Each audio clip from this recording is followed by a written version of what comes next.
사랑하는 여러분, 우리가 인생을 살다 보면 참 어려운 일들을 많이 만나게 됩니다. 오늘도 또 이렇게 제가 몇 분 성도님들과 잠깐 교제하는 시간을 갖게 되었는데 그분들의 공통점은 하나같이 어렵다는 겁니다. 목사님, 우리나라의 정치가 참 어려운 것 같아요. 또 목사님, 경제가 많이 어려운 것 같아요. 또 여수공단에 불 꺼진 곳이 많이 있어요. 사업이 예전 같지가 않아요. 또 자녀의 문제로 또 어려움을 호소하는 분들도 계시고 또 가정의 문제로 크고 작은 어려운 문제들을 가지고 있습니다. 그래서 우리는 어느 시인의 고백처럼 우리가 이 세상을 살아가는 동안, 이 세상에서 사는 동안 이 세상은 우리에게 계속해서 문제를 주는 것 같아요. 문제를. 제가 이렇게 여수는 바닷가니까 이렇게 참 해변을 이렇게 자주 운전하면서 이렇게 살펴보면 그 해변을 통해서 이렇게 물들이 이렇게 탁 이렇게 부딪히면서 이렇게 치잖아요. 파고라고 하나요? 근데 이 물 탁탁 부딪히면서 칠 때마다 느끼는 것은 계속해서 이 파도의 이 끝 물살이 이 계속 모래 위로 올라오면서 치더라는 겁니다. 이런 생각을 해봤어요. 이 모래가 만약 우리의 몸이라면 얼마나 아플까? 계속해서 때리니까 얼마나 아플까? 이런 생각을 가져오게 된 겁니다. 다시 말씀드리면 우리가 이 세상에 살아가는 동안은 계속해서 물결이 치는 것처럼 우리가 많은 문제에 둘러싸여서 계속해서 사방팔방 막혀있고 앞뒤 막혀있고 또 뭔가 이렇게 갇혀있는 이런 느낌을 받을 수 있습니다. 물론 종류는 다 달라요.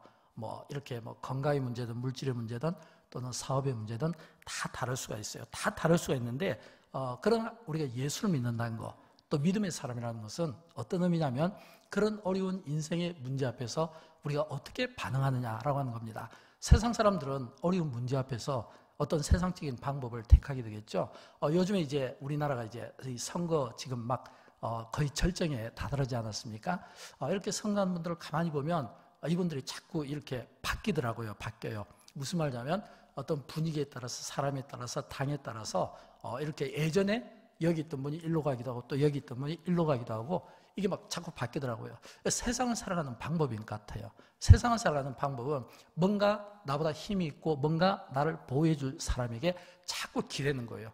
어떻게 하면 좀 사람에게 좀 기대해 볼까? 어떻게 하면 좀 물질에 기대해 볼까? 어떻게 하면 좀 권력에 기대해 볼까? 근데 여러분, 예수 믿는 사람들은 그게 아닙니다. 그러면 하나님의 사람들은 어떨까요? 문제 앞에서 하나님의 사람은 하나님께 기도하는 사람인 것을 믿으시기 바랍니다. 저는 그런 의미에서 우리가 조금 전에 읽었던 이 시편의 말씀을 통해서 이 다윗을 묵상해 봅니다. 왜냐하면 다윗이 오늘 본문에 보니까 하나님께 부르짖는 이 기도의 내용이 나오거든요. 오늘 보면 16절 말씀인데 우리 같이 읽어보도록 할까요? 나는 하나님께 부르짖으리니 여호와께서 나를 구원하시리로다. 아멘. 나는 하나님께 부르짖으리니 그랬거든요. 근데 이 부르짖는 방법을 이 다윗은 오늘 우리에게 17절에서 이렇게 가르쳐주고 있습니다. 같이 읽어볼까요? 저녁과 아침과 정오에 내가 근심하여 탄식하리니 여호와께서 내 소리를 들으시리로다. 아멘.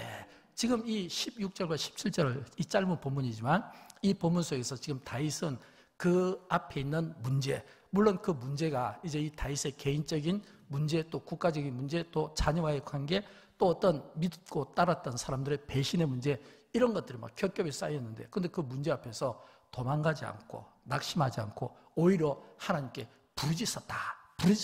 이 부르짖었다는 이 의미는 그냥 단순히 기도한 게 아니라 굉장히 뭐냐면 우리가 똑같은 기도지만 통성 기도를 한다든지 또는 방언 기도를 한다든지 똑같은 기도지만 온몸으로 하는 이 기도는요, 우리가 그냥 평범한 기도보다는 상당히 에너지가 많이 소비됩니다. 그렇죠? 그 다윗이 부르짖었다는 것은 온몸을 다해서 막 머리부터 발끝까지 막 땀이 쫙 흐르는 이런 상태로 부르짖는데, 본문에 보니까 저녁에도 부르짖고 또 아침에도 부르짖고 또 정오에도 부르짖고 라고 이렇게 되어 있다는 거예요. 여러분, 다윗은 어떤 사람입니까? 다윗은 보통 사람이 아닙니다. 왜냐하면 이 다윗은 성경에 보면 이 시편 전체의 3분의 2가 다윗이 저자거든요. 그렇다면 다윗은 그가 믿음의 사람이기도 하지만 시편을 통해서 그가 찬양을 고백하는 사람이었고, 또 무엇보다 이 시편을 통해서 그는 그의 많은 삶의 문제들을 그가 기도로 풀어내는 기도의 사람이었다. 이 말은 그냥 설교하는 저처럼 이런 평범한 이런 목사의 이런 어떤 기도가 아니라 굉장히 기도로 단련된, 왜냐하면 어린 시절 이 목동에서부터 시작해서 그가 막 사나운 사자와 맹수들과 싸우면서 양을 지키기 위해서 그런 야성을 가진 그 믿음과 그 기도와 그 영성으로 하나님께 부르짖는데 밤에도 부르짖고 새벽에도 부르짖고 또 이 정오에도 부르짖는 이 기도를 드렸다고 하는 겁니다. 그렇다면 이 기도가 굉장히 강하다는 뜻인데, 근데 여러분 아십니까? 똑같은 기도를 드려도 내가 강한 기도를 드리고 간절한 기도를 드리고 부르짖는 기도를 드린다는 것은 바꿔 이야기하면 역설적으로 이런 뜻이에요. 그만큼 근심이 크다는 겁니다. 그만큼 탄식이 크다는 겁니다. 그만큼 내가 부르짖지 않고는, 내가 생명을 다해서 아침 기도만으로는 부족하니까 밤에도 기도하고 밤 기도만으로는 부족하니까 정오에도 기도할 수밖에 없는 근심이지만 같은 근심이 아니라 그 근심의 무게가 굉장히 지금 크다는 것을 지금 가르쳐주고 있는 겁니다. 왜냐하면 이 시편에서 다윗이 지금 그가 하나님께 부르짖어 하루에 3번씩 그가 기도한 것은 그가 가장 믿었던 아들과 믿었던 부하들에 대해서 배신당했거든요.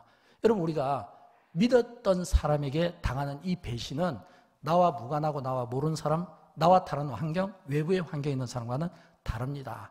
왜냐하면 똑같은 어떤 문제가 생겨도요, 외부의 환경보다는 가정적인 문제 또는 공동체의 문제가 더 힘들고 더 고통스러운 법이거든요. 그렇다면 다윗은 지금 그가 굉장히 고통스러운 모습으로 잠도 이루지 못할 정도로 근심이 있고 탄식이 있고 괴로움이 있고 이걸 지금 그가 기도로 토해낸다는 거예요. 그러면 그가 부르짖는다라고 했을 때 이 부르짖는다는 이 의미가 어떤 의미겠습니까? 단순한 문제가 아니에요. 죽고 사는 문제고 생사의 문제고 지금 잘못하면 지금 자기가 잡히면 정말 가장 수치스러운, 왜냐하면 믿었던 사람 부하에게 아들에게 죽임을 당하니까 얼마나 수치스러운 죽음입니까? 그런 그 수치스러운 그 죽음을 목전에 두고 그가 지금 하나님 앞에 기도한다. 이 말은 뭐냐면 기도에 승부를 걸었다는 겁니다. 좀 더 정확히 이야기하면 다윗이 그가 이런 기도를 드렸다는 것은 기도의 능력을 믿었다는 겁니다. 여러분, 똑같은 기도를 드리더라도요, 습관적인 기도는 우리에게 아무런 능력이 나타나지 않는 겁니다.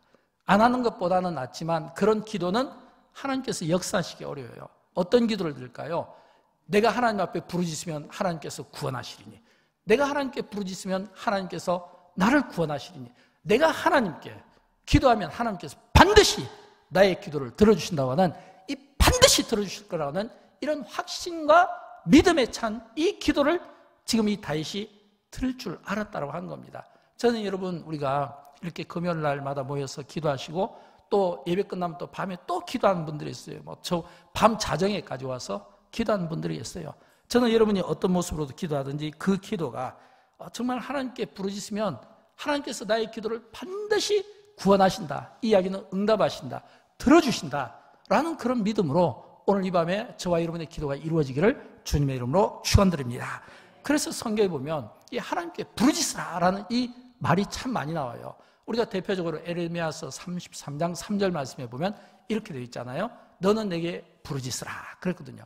너는 내게 부르짖으라. 그러면 내가 내게 응답하겠고, 내가 내게 응답하겠고, 또 내가 알지 못하는 크고 은밀한 일을 내게 보이리라.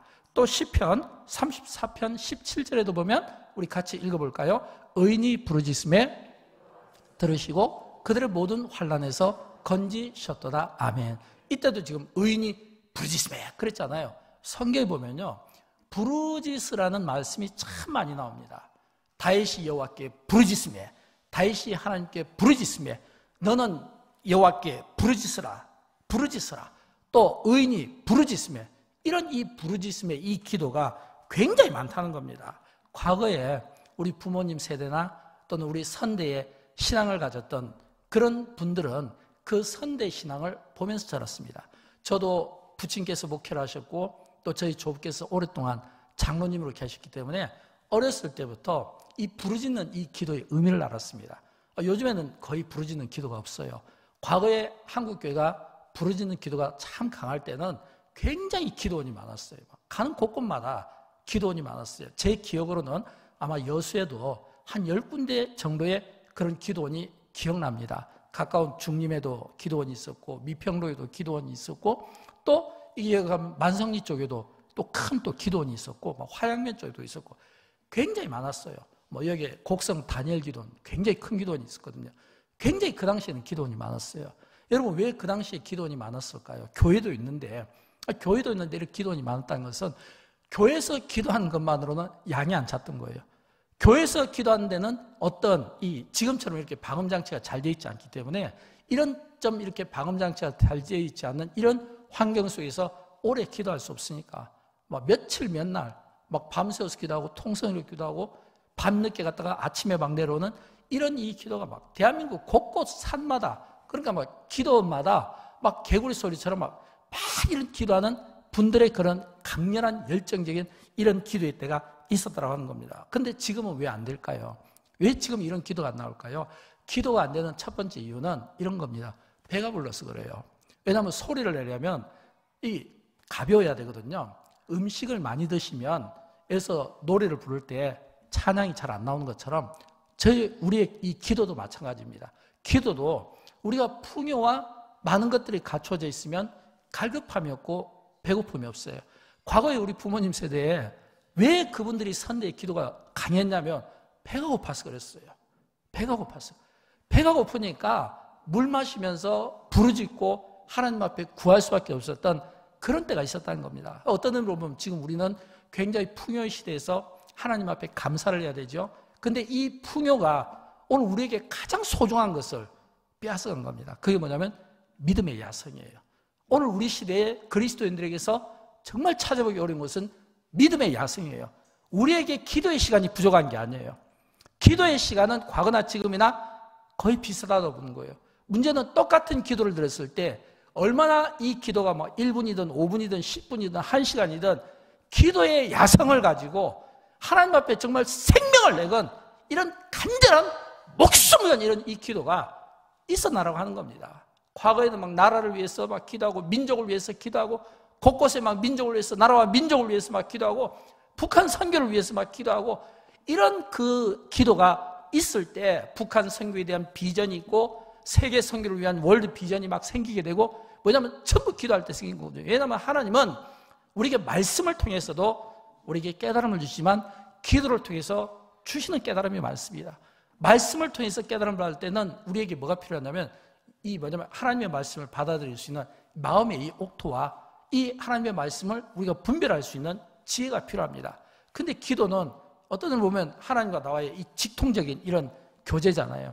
내가 하나님 앞에 기도할 때 하나님께서 하나님의 그 음성을 또는 자연계시를 통해서 우리에게 막 들려주시는 거예요. 그래서 기도를 통해서 선교의 비전을 갖기도 하고 또 기도를 통해서 북한 선교의 비전을 갖기도 하고 또 기도를 통해서 막 교회의 어떤 이런 어떤 중요한 전도에 대한 영혼권에 대한 이런 비전을 갖기도 하고 그러니까 사실은 이 교회 목사님들이 많은 교회 비전과 많은 교회 어떤 이런 하나님이 영광 받으실 만한 이런 것들을 만들어낼 때 대부분 다 기도하면서 이루어졌고 기도할 때 하나님께서 이런 영감을 통해서 우리에게 지혜를 주시고 기도할 때 우리에게 이런 깨달음과 이 은혜가 있었는데 지금은 이게 잘 되지 않는다는 거예요. 저는 여러분 그런 의미에서 우리가 다시 한번 이 기도의 영성, 기도의 이 야성, 이 기도의 포문을 열어서 이 사람 수가 중요한 게 아니에요.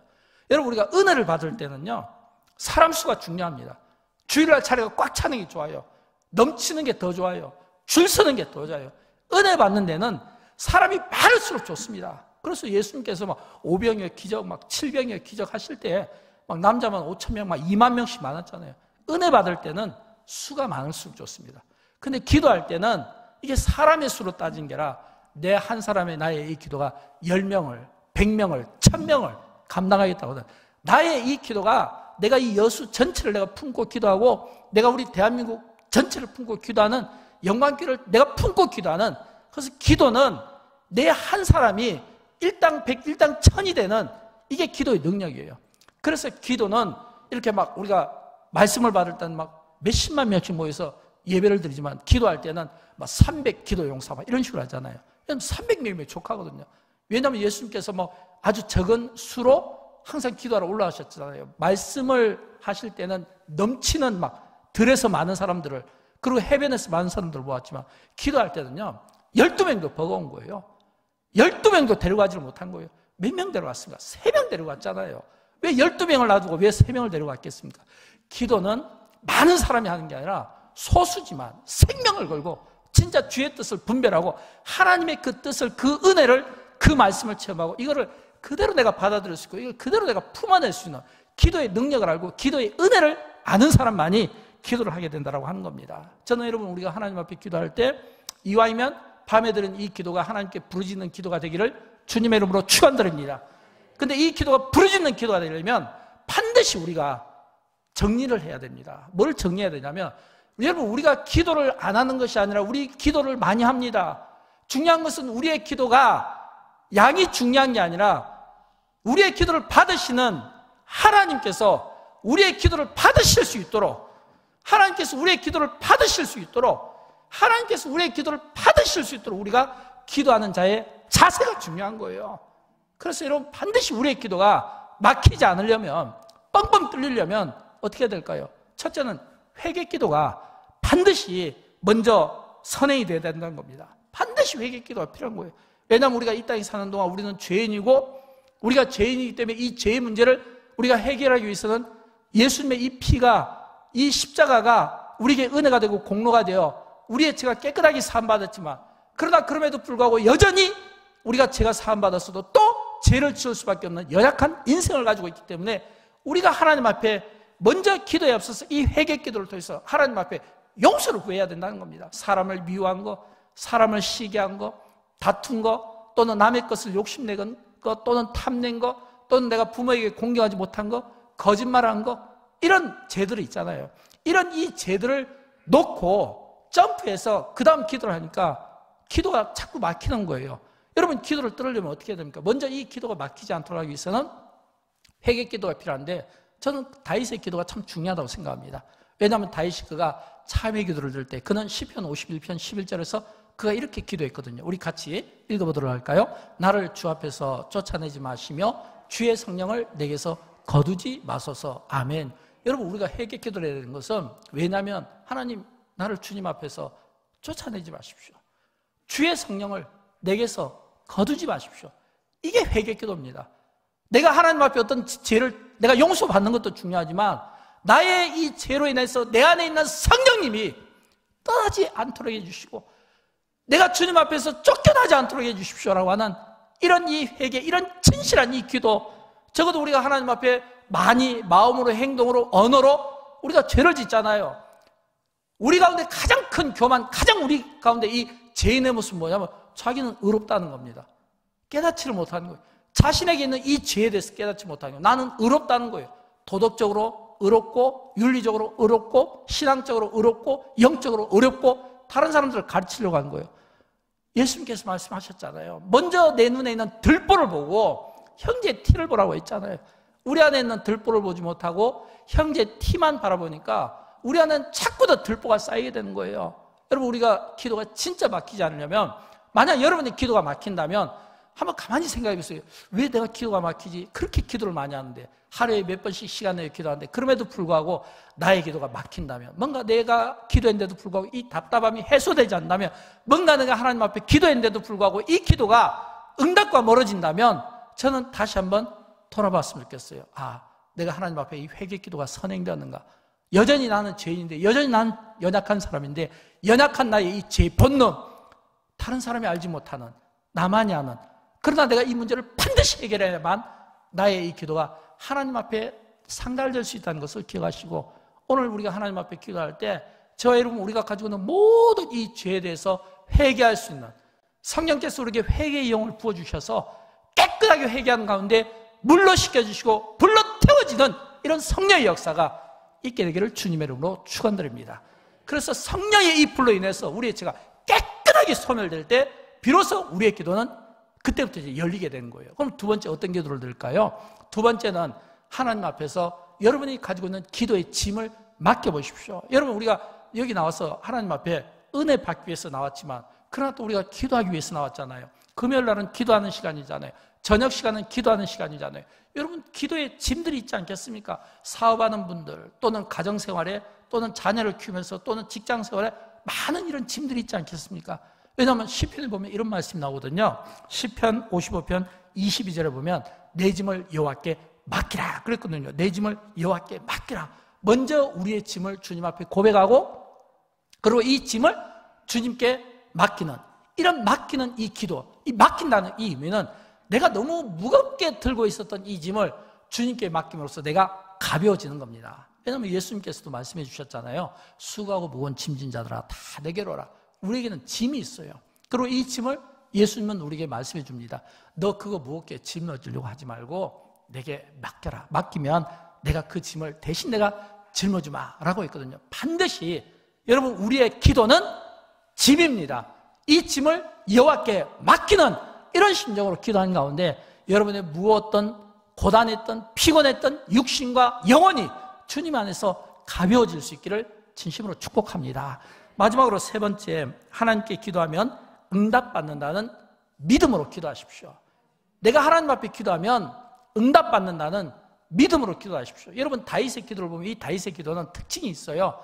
그게 뭐냐면 내가 하나님께 부르짖으리니 여호와께서 내게 응답하시리로다. 내가 하나님께 부르짖으리니 여호와께서 내게 응답하시리로다. 다윗이 굉장히 성경에서 많은 그의 기도의 응답을 우리에게 소개해주고 있는 것은 뭐냐면 나는 믿음으로 기도했습니다. 그걸 지금 여러분에게 지금 들려주고 싶은 거예요. 여러분 똑같은 기도를 드려도 막연하게 드리는 것보다는 확신을 가지고 기도하십시오. 내가 소리내어 기도하든 부르짖어 기도하든 속으로 탄식하며 기도하든 확신의 기도, 반드시 하나님이 내가 하나님 앞에 믿음으로 기도하면 반드시 하나님께서는 나의 기도에 응답하신다는 이런 이 믿음, 이 간절함을 가지고 기도하십시오. 왜냐하면 하나님은 오늘 시편 34편 15절에서 우리에게 하나님이 어떤 분이신가를 우리에게 들려주고 있는데 같이 읽어보도록 할까요? 여호와의 눈은 의인을 향하시고 그의 귀는 그들의 부르짖음에 기울이시는도다. 아멘. 여러분 하나님의 눈은 어디를 향할까요? 의인을 향하십니다. 어떤 의인일까요?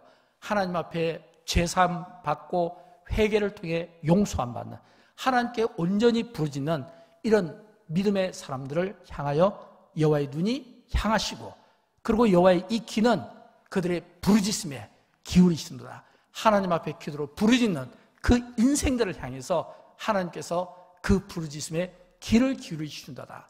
인간 관계 속에서 똑같이 우리가 대화를 나눠도요, 높은 사람, 나보다 높은 사람 또는 나의 어떤 생사권을 쥐고 있는 사람 아니면 어떤 리더들, 그분들에게 많은 사람들이 이야기해도요, 그 리더의 딱 그 귀에 누군가 이야기가 딱 들어오잖아요.